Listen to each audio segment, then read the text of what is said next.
జ్ఞాపకం చేస్తున్నా. ఆలయంలోనికి వచ్చి దేవుడు నిన్ను సజీవునిగా సజీవురాలునిగా ఉంచినందుకై ఆయన మందిరంలో కూడుకొని ప్రార్థన చేయాలి. నీ ప్రాణాన్ని కాపాడిన దేవునిని విడిచిపెడతావా? నీకు మేలు చేసిన దేవునిని విడిచిపెడతావా? పరిశుద్ధుల సంఘాన్ని సహవాసాన్ని విడిచిపెడతావా? దేవునికి దూరం అవుతావా? దేవుని సన్నిధికి దూరం అవుతున్నావా? సహవాసానికి దూరం అవుతున్నావా?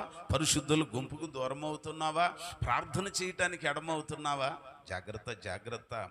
అక్కడ అడుగుతున్నాడంట రఘుయేలు, ఇత్తురు అని ఆయన మాట్లాడుతూ, అతడేడి, అతడెక్కడా, అతనిని ఏల విడిచి వచ్చి తిరిగి. మనం కూడా ఎన్ని రోజుల నుంచి ప్రార్థన విడిచిపెట్టాం?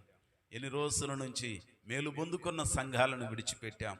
ఎన్ని రోజుల నుంచి తినడానికి తిండి ఇచ్చిన దేవుని జ్ఞాపకం చేసుకోకుండా విడిచిపెట్టాం? ఎంతకాలము నుంచి నీ చేతి పనులలో, నీ వ్యాపారాలలో నీకు లాభాన్నిచ్చి క్షేమాన్నిచ్చి నీ నష్టాలన్నిటిని పూడ్చి నీ కన్నీరును తుడిచి నాట్యంగా మార్చిన దేవునిని ఈరోజు ఎంతగా నిర్లక్ష్యం చేస్తున్నావు? దేవుని సన్నిధికి ఎంతగా దూరం అవుతున్నావు? అయ్యో,